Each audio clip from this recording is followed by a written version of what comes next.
మామిడిపళ్ళ రుచులే కాదు, కపిల్ వారి 30 సంవత్సరాల నాణ్యత మరియు నమ్మకం. దాదాపు దశాబ్దం తర్వాత జమ్మూ కాశ్మీర్లో కాల్పుల మోతతో దేశం ఉలిక్కిపడింది.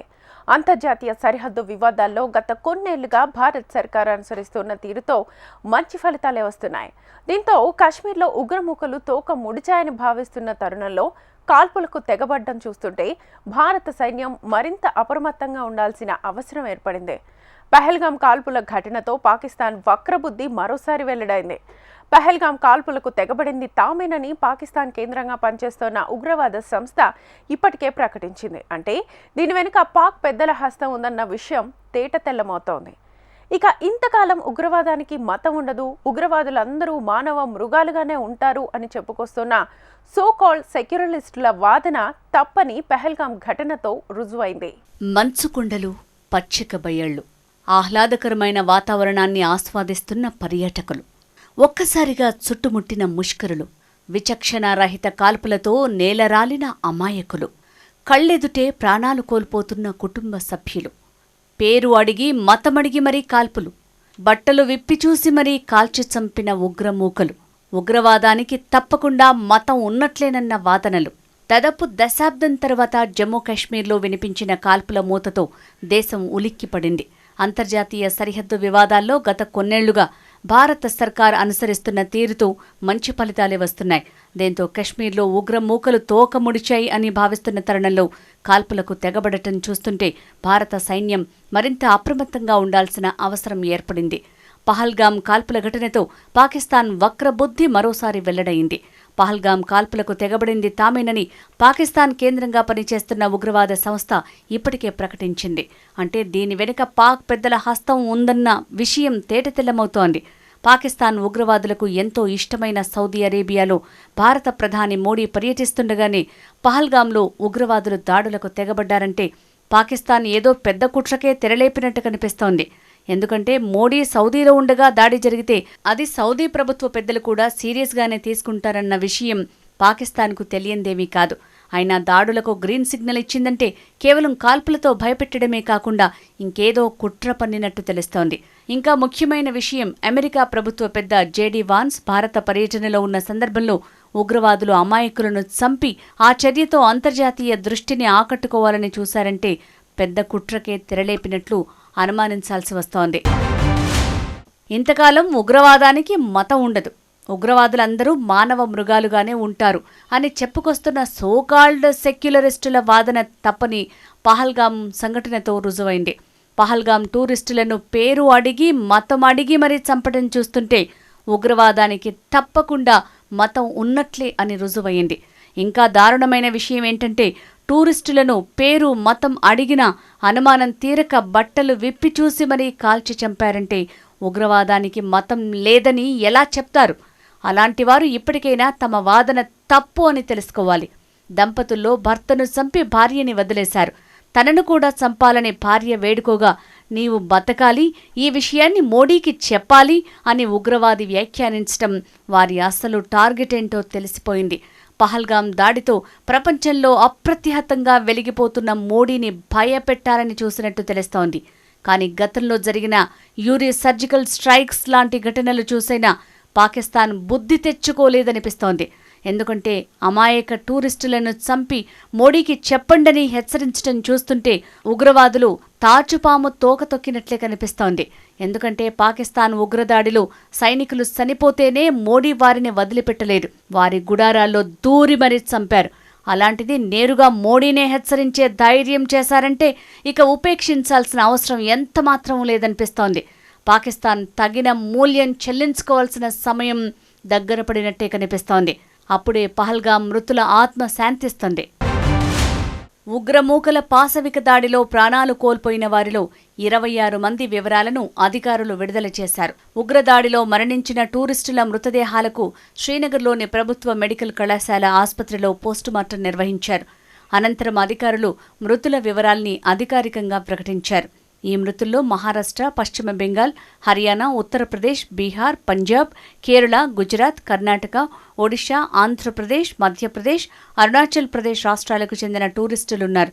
వీరితో పాటు నేపాల్కు చెందిన ఓ పర్యాటకుడు, పహల్గాంకు చెందిన స్థానికుడు ముష్కరుల దాడిలో ప్రాణాలు కోల్పోయారు. కొత్త జంటల జీవితాలను ఉగ్రదాడి చిదిమేసింది. పహల్గాం ఉగ్రదాడిలో ప్రాణాలు కోల్పోయిన వారిలో ఇటీవలే పెళ్లైన వారు ఉండటం గమనార్హం. నిండు నూరేళ్లు కలిసి ఉండాలని వారు చేసుకున్న బాసలు కాళ్ల పారాని ఆరకముందే చెరిగిపోయాయి. హనీమూన్ కోసం వెళ్లిన ఆ జంటల జీవితాలను ముష్కర మూకలు చిదిమేశాయి. పహల్గాం ఉగ్రదాడిలో ప్రాణాలు కోల్పోయిన వారిలో ఇద్దరికీ ఇటీవలే వివాహమైంది. వారిలో ఒకరు నేవీ అధికారి. కళ్ల ముందే కట్టుకున్న భర్తను కాల్చి చంపడంతో ఆ నవవధువు ఆక్రోధన వర్ణనాతీతం. పెళ్లైన 6 రోజులకే హర్యానాకు చెందిన 26 ఏళ్ల లెఫ్టినెంట్ వినయ్ నర్వాల్ 2 ఏళ్ల క్రితమే నౌకాదళంలో చేరాడు. కేరళలోని కోచిలో విధులు నిర్వహిస్తున్న ఆయన ఇటీవల వివాహ బంధంలోకి అడుగుపెట్టారు. ఏప్రిల్ 16న వివాహమవగా 19న విందు నిర్వహించారు. అనంతరం భార్యను తీసుకుని కశ్మీర్కి హనీమూన్కు వెళ్లారు. పహల్గాంలో జరిగిన ఉగ్రదాడిలో నర్వాల్ ప్రాణాలు కోల్పోయారు. ఆయన మృతదేహం పక్కన భార్య రోదిస్తోన్న తీరు అందరినీ కంటతడి పెట్టించింది.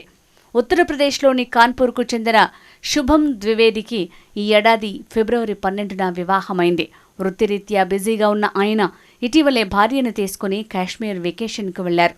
మంగళవారం జరిగిన కాల్పుల్లో ప్రాణాలు కోల్పోయారు. వీరు విహరిస్తున్న ప్రాంతాన్ని చుట్టుముట్టిన ముష్కరులు ఒక్కొక్కరి పేర్లను అడిగినట్లుగా ద్వివేది భార్య తెలిపారు. అనంతరం తలపై కాల్చి చంపినట్లు పేర్కొన్నారు. పశ్చిమ బెంగాల్కు చెందిన బితాన్, ఒడిశాకు చెందిన అకౌంట్స్ అధికారి ప్రశాంత్ సత్పతి, సూరత్కు చెందిన శైలేష్ కడతియా కూడా ఇదే విధంగా ప్రాణాలు కోల్పోయారు. వీరు కూడా తమ భార్య పిల్లలతో కలిసి కాశ్మీర్ వెకేషన్కి వచ్చారు. బైసరన్ లోయలో సైనికుల దుస్తుల్లో వచ్చిన 5గురు ముష్కరులు మహిళలు, చిన్నారుల్ని వదిలిపెట్టి పురుషులే లక్ష్యంగా దాడులకు తెగబడ్డారు. ఉగ్రదాడి సమాచారం అందుకున్న సైనికులు ఘటనా స్థలానికి వెళ్లి వారిని రక్షించడానికి ప్రయత్నిస్తుండగా అక్కడ ఉన్న పర్యాటకులు వారు కూడా ఉగ్రవాదులే అనుకుని భయంతో వణికిపోయారు. ఉగ్రవాదులు మళ్లీ ఆర్మీ దుస్తుల్లో తమపై దాడి చేయటానికి వచ్చారేమో అనుకుని సైనికులను చూసిన ఓ మహిళ తన చిన్నారిని ఏమీ చెయ్యొద్దని బోరున విలపిస్తూ చేతులు జోడించి వారిని వేడుకుంది. ఇతర పర్యాటకులు కూడా భయంతో తమ పిల్లల్ని దాచడానికి ప్రయత్నించారు. ఓ సైనికుడు వారికి ధైర్యం చెప్తూ తాము భారత ఆర్మీ నుంచి మిమ్మల్ని రక్షించటానికే ఇక్కడికి వచ్చామని భరోసా ఇచ్చారు. పహల్గాం దాడికి పాల్పడిన టీఆర్ఎఫ్ గ్రూపు వ్యూహాత్మకంగా నియామకాలు చేపట్టి జమ్మూ కాశ్మీర్లో కార్యకలాపాలు జరుపుతోంది. పాక్కు చెందిన లష్కరే ముసుగు సంస్థ ది రెసిస్టెంట్ ఫ్రంట్ నియామకాల విషయంలో చాలా పక్కాగా వ్యవహరిస్తోందని ఇంటెలిజెన్స్ వర్గాలు పసిగట్టాయి. లష్కరే కోర్ గ్రూప్ నుంచి టీఆర్ఎఫ్లోకి నియామకాలు చేపట్టినట్లు తెలుస్తోంది. గత 4 ఏళ్లుగా ఈ సంస్థ రోజువారీ వలస కూలీలు, పౌరులను లక్ష్యంగా చేసుకుని హఠాత్తుగా దాడులు చేసేది. స్థానికుల్లో, కాశ్మీర్ సందర్శకుల్లో భయం పెంచడమే లక్ష్యంగా ఈ సంస్థ పనిచేస్తోంది.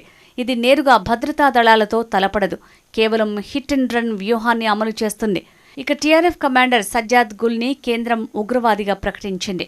కశ్మీర్లో 56 మంది విదేశీ ఉగ్రవాదులు ఉన్నారని భద్రతా సంస్థలు వెల్లడించాయి. వారిలో అత్యధికంగా లష్కరే తోయిబా ముఠా సభ్యులున్నారని వివరించాయి. వారిలో 18 మంది జైషే మహమ్మద్, 35 మంది లష్కరే ముఠాలకు చెందినవారని తెలుస్తోంది. 3కి హిజ్బుల్ ముజాహిద్దీన్తో సంబంధం ఉందని, వారు కూడా పాకిస్తాన్కు చెందినవారని అనుమానిస్తున్నారు. ఇక 17 మంది స్థానిక ఉగ్రవాదులున్నారు. కశ్మీర్లో కొంతకాలం నుంచి పర్యాటకుల తాకిడి పెరిగిన నేపథ్యంలో ఉగ్రవాదులు ఈ దారుణానికి ఒడిగట్టినట్లు భద్రతా దళాలు భావిస్తున్నాయి. కాల్పుల ఘటన అనంతరం అడవుల్లోకి పారిపోయిన ఉగ్రవాదుల కోసం భద్రతా బలగాలు ముమ్మర గాలింపు చేపట్టారు. ఘటన నేపథ్యంలో ఎన్ఐఏ రంగంలోకి దిగి దర్యాప్తు చేపట్టింది. మరోవైపు ఉగ్రదాడి దృష్ట్యా ఢిల్లీలోనూ భద్రతను కట్టుదిట్టం చేశారు. జమ్మూ కాశ్మీర్లోని పహల్గాం ఉగ్రదాడిలో పాల్గొన్న 3 టెర్రరిస్టుల ఊహాచిత్రాల్ని దర్యాప్తు బృందాలు విడుదల చేశాయి. వీరిని ఆసిఫ్ ఫౌజీ, సులేమాన్ షా, అబూతాలాగా గుర్తించారు. ఇక దాడిలో పాల్గొన్న లష్కరే ముసుగు సంస్థ టీఆర్ఎఫ్కు చెందిన ఉగ్రవాదులు తమ మారణ హోమం మొత్తాన్ని కెమెరాల్లో చిత్రీకరించినట్లు కూడా వార్తలొస్తున్నాయి. పహల్గాంలో ఉగ్రదాడి చోటు చేసుకున్న అనంతరం జమ్మూ కాశ్మీర్లో అనూహ్య పరిణామాలు తలెత్తాయి. జమ్మూ కాశ్మీర్ అంతటా రెడ్ అలర్ట్ జారీ అయింది. భద్రతా సిబ్బంది, పోలీసులు విస్తృత తనిఖీలు చేపట్టారు. సమస్యాత్మక, సున్నిత ప్రాంతాల్లో అదనపు బలగాలను మోహరించారు. ఈ పరిణామాల మధ్య కేంద్ర హోంశాఖ మంత్రి అమిత్ షా పహల్గాంలో అడుగుపెట్టారు. కాల్పులు చోటు చేసుకున్న బైసారన్ మీడోస్లో పర్యటించారు. క్షేత్రస్థాయిలో అక్కడి భద్రతా వ్యవస్థను పరిశీలించారు. పహల్గాంకు వెళ్లే ముందు అమిత్ షా శ్రీనగర్లోని పోలీస్ కంట్రోల్ రూమ్ వద్ద బాధితుల్ని కలుసుకున్నారు. మృతులకు నివాళి అర్పించారు. వారి కుటుంబీకులతో సమావేశమయ్యారు. ఉగ్రవాదాన్ని ఎదుర్కోవటానికి కేంద్రం దృఢ సంకల్పంతో ఉందని అన్నారు. ఉగ్రవాదానికి భారత్ తలవంచబోదని చెప్పారు. ఉగ్రవాద దుశ్చర్యతో సౌదీ అరేబియా పర్యటనలో ఉన్న ప్రధాని మోడీ హుటాహుటిన ఢిల్లీ తిరుగుపయనమయ్యారు. ఈ ఘాతుకాన్ని ఛాలెంజ్గా తీసుకున్న ఆయన ఎయిర్పోర్టులోనే ఆర్మీ ఉన్నతాధికారులతో సమీక్షించారు. ఆ తర్వాత కేంద్ర మంత్రులు ఆర్మీ ఉన్నతాధికారులతో అత్యవసర సమావేశం నిర్వహించారు. ఉగ్రవాదుల ఏరివేతపై దిశానిర్దేశం చేశారు. అటు జమ్మూ కాశ్మీర్ ప్రభుత్వం కూడా అత్యవసరంగా సమావేశమై శాంతి భద్రతలను పర్యవేక్షించింది. పహల్గాం ఉగ్ర ఘటనపై రక్షణ శాఖ మంత్రి రాజ్నాథ్ సింగ్ ఘాటుగా స్పందించారు. ఉగ్ర కుట్రకు పాల్పడిన వారు ఎక్కడ నక్కినా శిక్షకు సిద్ధంగా ఉండాలని హెచ్చరించారు. ఒక మతాన్ని లక్ష్యంగా చేసుకుని కాల్పులకు తెగబడ్డారన్న రాజ్నాథ్ వారిది ఓ పిరికి పంద చర్య అని మండిపడ్డారు. ఉగ్రవాదులను మట్టుబెట్టేందుకు ప్రభుత్వం ప్రతీకారం తీర్చుకుంటుందని స్పష్టం చేశారు. ఉగ్ర చర్యకు తెర వెనుక ఉన్నవారిని సైతం బయటికి తీసుకొస్తామన్నారు. భారత్ నుంచి గట్టి ప్రతిస్పందనను చూస్తారని దేశానికి రాజ్నాథ్ సింగ్ భరోసా ఇచ్చారు. పహల్గాం ఉగ్ర దాడి ఘటన తర్వాత పాకిస్తాన్ మిలిటరీ అప్రమత్తమైనట్టు తెలుస్తోంది. ఈ ఘటన తర్వాత పాక్ యుద్ధ విమానాలు కరాచీ నుంచి ఉత్తరాన ఉన్న వైమానిక స్థావరాలకు బయలుదేరినట్లుగా సమాచారం. ఈ మేరకు ఎక్స్లో విమానాల ట్రాకింగ్ స్క్రీన్ షాట్లను నెటిజన్లు షేర్ చేస్తున్నారు. అయితే కశ్మీర్ పర్యాటకులపై దాడి ఘటనతో తమకు ఎలాంటి సంబంధం లేదని పాకిస్తాన్ చెప్పుకొచ్చింది.